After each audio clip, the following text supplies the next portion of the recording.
मंदिर की आत्मा।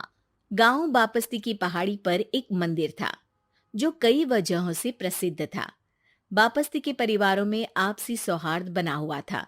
इसकी वजह उस मंदिर को ही बताया जाता है। अरे ओ विमला, ये इस मंदिर की कहानी क्या है रे? अरे ये मंदिर इस गांव के लिए बहुत ही शुभ है। अरे शुभ तो है, तो फिर भी लोग इस मंदिर से दूर क्यों रहते हैं? ये इतना वीरान क्यों रहता है?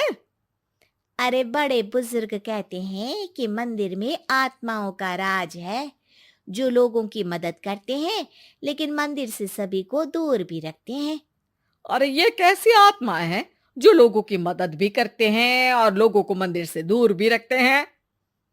अरे यही चलता आया है यहाँ पर, इसीलिए कोई कुछ बोलता नहीं, क्योंकि जिसके घर में कोई भी परेशानी होती है तो बताते हैं कि इस मंदिर से उन्हें मदद मिलती है। अरे वाह, ये तो अच्छी बात है। तभी इस गांव में इतनी खुशहाली दिखती है। तभी बाहर किसी की चीखने चिल्लाने की आवाज आती है। दोनों बाहर निकलती हैं तो देखती हैं कि गांव के एक बुजुर्ग रो रहे हैं, क्योंकि शहर से उन्हें कोई बुरी खबर मिली है। अरे क्या हुआ चच्चा, रो क्यों रहे हो आप? हाँ चाचा, बताओ ना, हुआ क्या? अरे क्या बताऊं बेटे। मेरा बेटा शहर गया हुआ था कमाने, लेकिन आज खबर मिली है कि उसका एक्सीडेंट हो गया।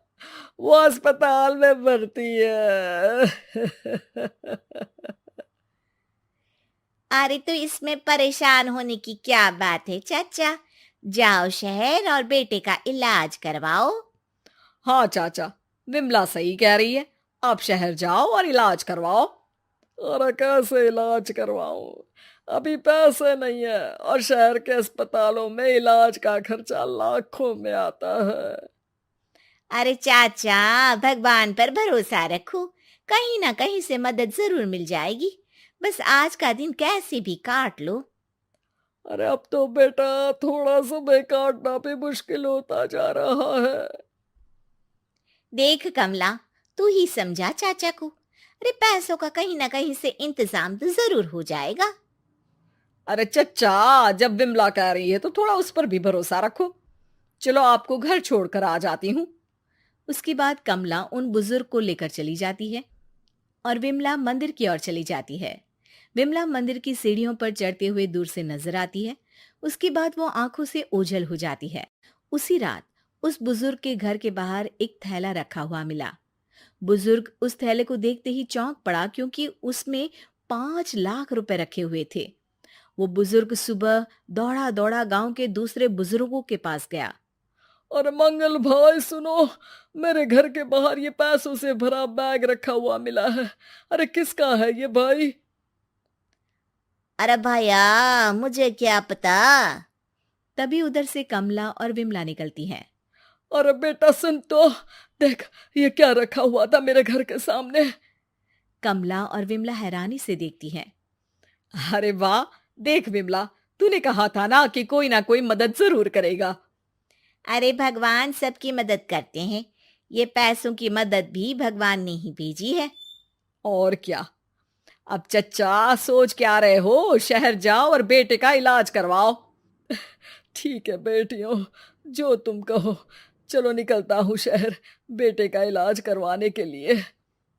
अरे विमला, एक बात तो बता, ये इन्हें मिले तो कैसे मिले पैसे? अरे मैं ना कहती थी कि ये मंदिर सबकी मुसीबतों में मदद भेजता है। अरे वाकई बड़ी पुण्य आत्मा है मंदिर में। सो तो है, लेकिन उनके बारे में लोगों को कम ही पता है। अच्छा, और तुम्हें क्या पता है? अ, जितना पता था वो तो बता दिया। ना रे ना, मैं नहीं मानती। तू कुछ तो छिपा रही है। अरे कुछ ना छिपा रही, जो पता था वो बता दिया। मंदिर से लोगों को मदद मिलती है, बस इतना ही पता है। ठीक है बाबा, अब नहीं पूछूंगी। इसके बाद उसी रात कमला चुपचाप अपने कमरे से निकलती है और मंदिर की ओर चल पड़ती है। कमला धीरे धीरे मंदिर के दरवाजे पर पहुंचती है। अंदर से हल्की हल्की रोशनी आ रही थी। इसके बाद जो वो देखती है वो हैरान रह जाती है।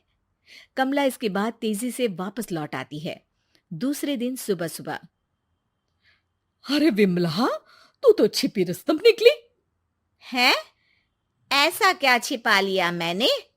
अरे तूने तो भनक ही नहीं लगने दी और चाचा की मदद भी कर दी। हैं? ये क्या कह रही हो? ऐसा कैसे कह सकती हो तुम? मैंने कोई मदद वदद नहीं की। अरे सब पता है मुझे, कल रात मैं गई थी मंदिर। तो क्या देखा? अरे तुम्हारा पति और कुछ लोग वहां दिखे। बोरियों में नोट भरे हुए थे और सभी नोट गिनने में लगे हुए थे। तो तुम्हें क्या लगा? वो क्या कर रहे थे? अरे मैं समझ गई कि वो लोग कहीं से डकैती कर पैसे लेकर यहाँ मंदिर के पीछे छिपाते हैं। अब जब तुम जान ही गई हो तो बता देती हूँ, लेकिन ये बात किसी को पता नहीं लगनी चाहिए। मेरे पति डकैती नहीं डालते हैं, बस उन लोगों से पैसे छीनते हैं जिन्होंने गलत तरीके से पैसे बनाए हैं। और फिर लोगों की मदद करते हैं।